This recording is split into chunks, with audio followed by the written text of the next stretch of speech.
Voy a comenzar con una introducción de la perspectiva del cuidado, después hablaré de la escisión entre gestión y cuidado y hablaré luego de los sistemas de defensas que operan ocultando el trabajo real. Terminaré hablando del cuidado como alternativa al dispositivo del management neoliberal. La perspectiva del cuidado es un gran título, una vulnerabilidad compartida, un trabajo atento. Las teorías del cuidado contienen un reconocimiento sin precedentes de la vulnerabilidad como una condición común de la humanidad. Lo que define al ser humano es su dependencia con los demás. Esto se opone al valor neoliberal de la autonomía. Hay, escribe la politista John Tronto, un continuo en el grado de atención que cada uno necesita, no una dicotomía entre los que son atendidos de un lado y la gente que los cuida del otro lado, pero no es una idea que la mayoría de la gente acepta fácilmente. Se supone que nos consideramos como seres vulnerables.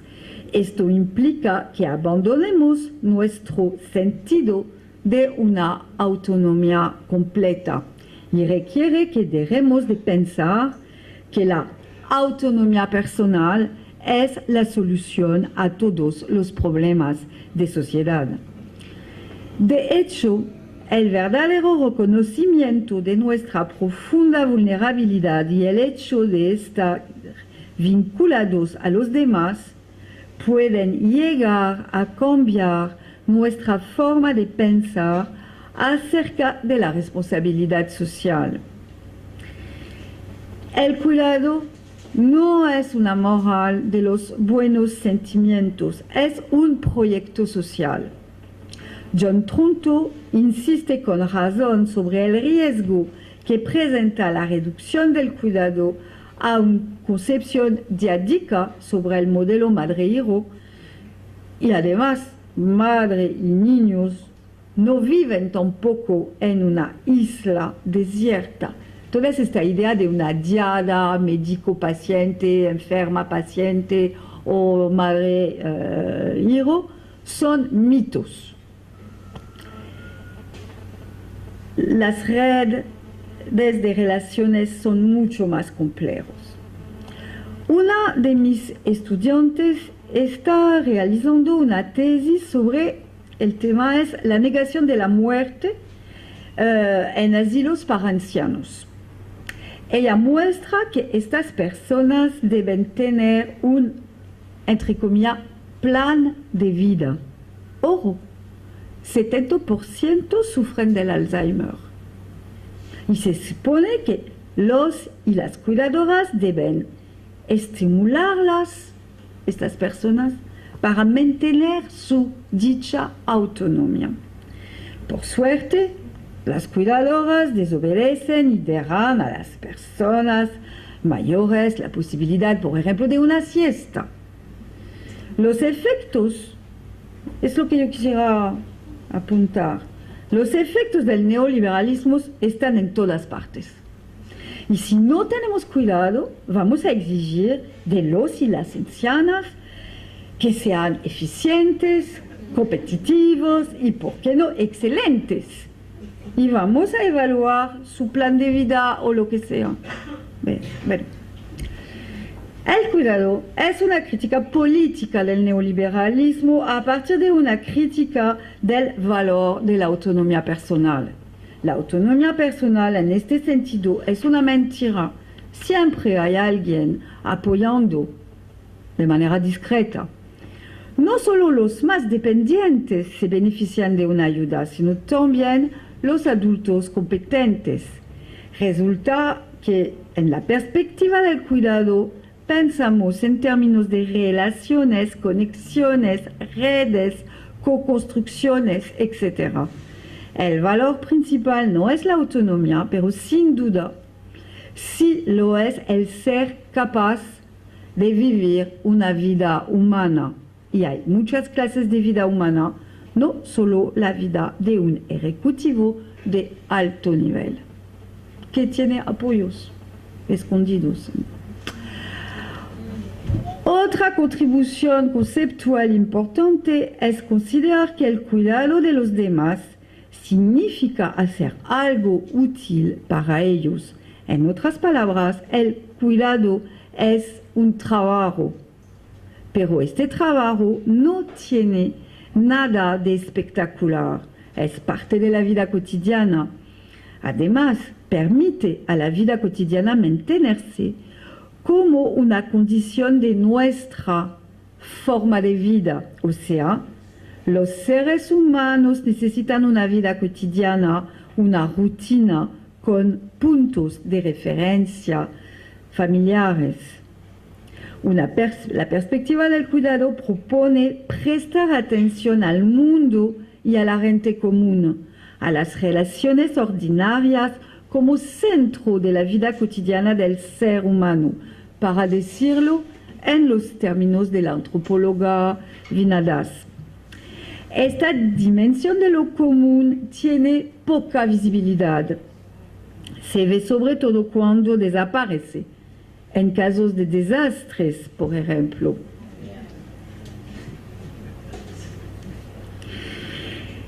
El aspecto discreto del cuidado había sido identificado por el psiquiatra y psicoanalista Jean Oury, que fue el jefe del movimiento de psicoterapia institucional hasta su muerte en marzo de 2014.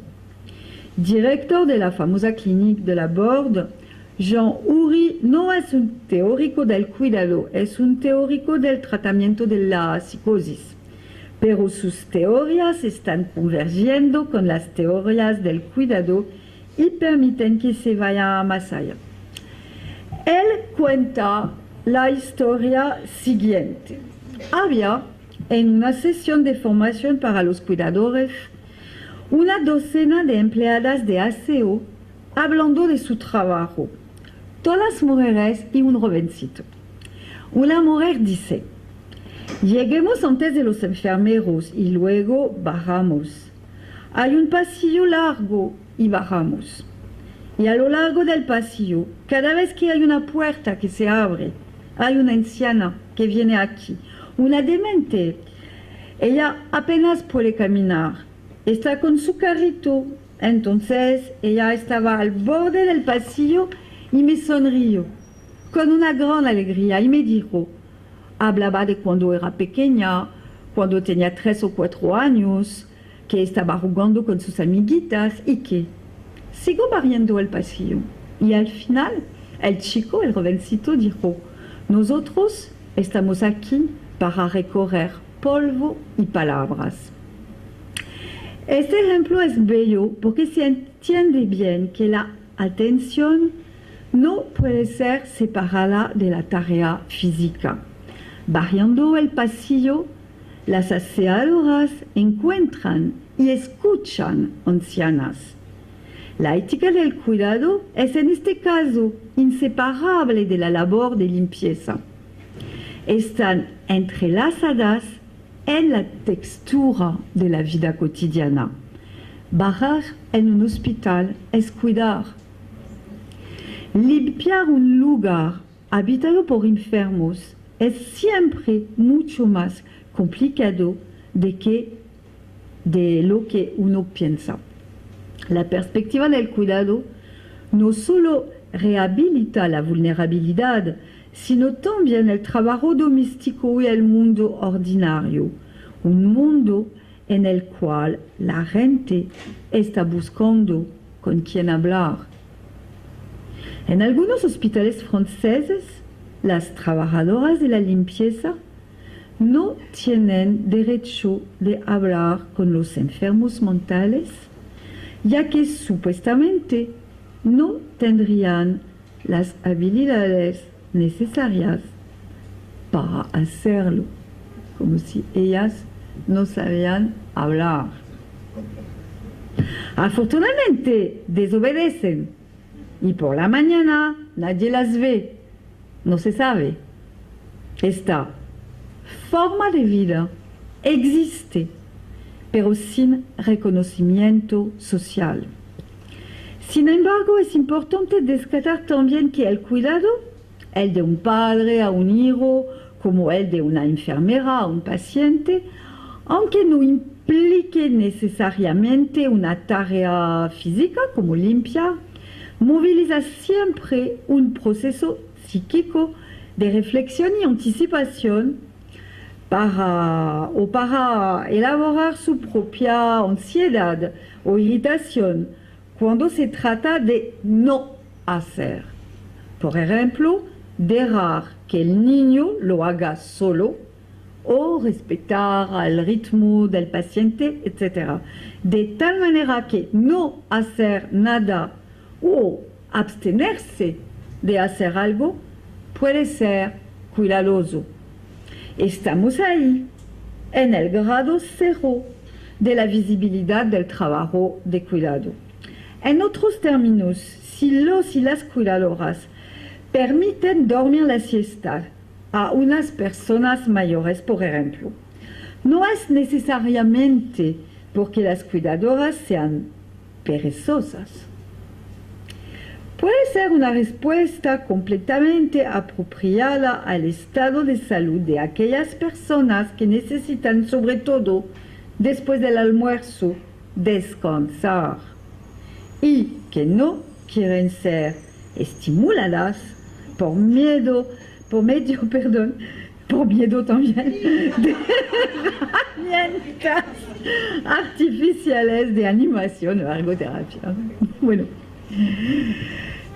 Este trabajo atento moviliza unos saberes y haceres discretos que tienen su eficacia en su invisibilidad. El saber hacer discreto se moviliza sin que alguien tenga que pedir nada. Para dar una imagen, el vaso de agua viene justo antes de la sed. En la película de Robert Altman, es una película que se llama Gosford Park, la jefa de los domésticos dice: soy la sirvienta perfecta. Sé antes de ellos, los amos, que tienen hambre. Eso es un saber discreto.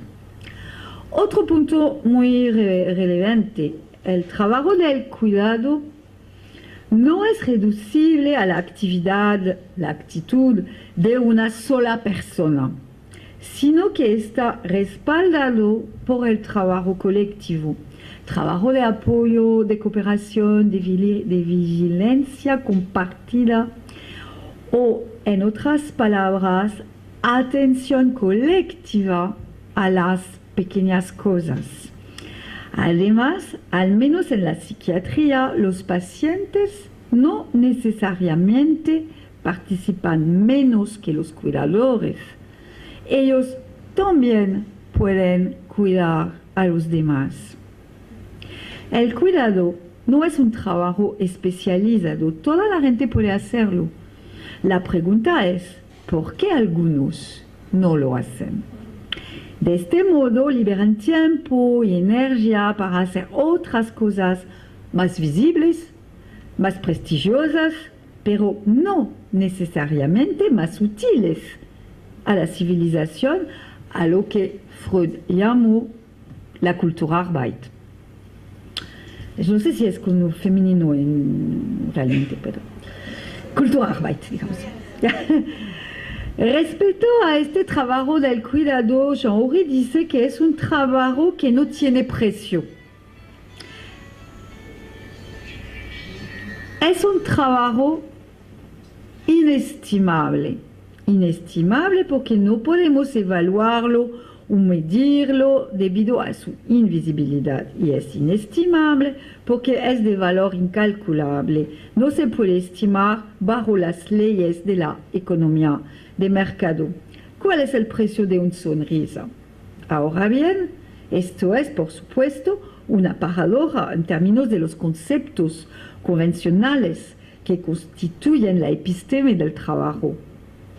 Aunque no tiene precio y no se puede medir o confundir con una mercancía, el cuidado es un trabajo no especializado, pero un trabajo. El cuidado debe ser distinguido del don o del amor. El cuidado siempre implica un esfuerzo, un know-how, un saber hacer, una cooperación y una deliberación. El cuidado es una obra de la civilización. Esta obra consiste en un conjunto de prácticas cotidianas. Las decisiones son las correctas. A ustedes les va bien dejar dormir a Madame X en lugar de llevarla a hacer cerámica. Las respuestas a estas preguntas cambian de un día al otro. No hay regla firme, todo es contextual, todo implica deliberaciones, o sea, tiempo improductivo.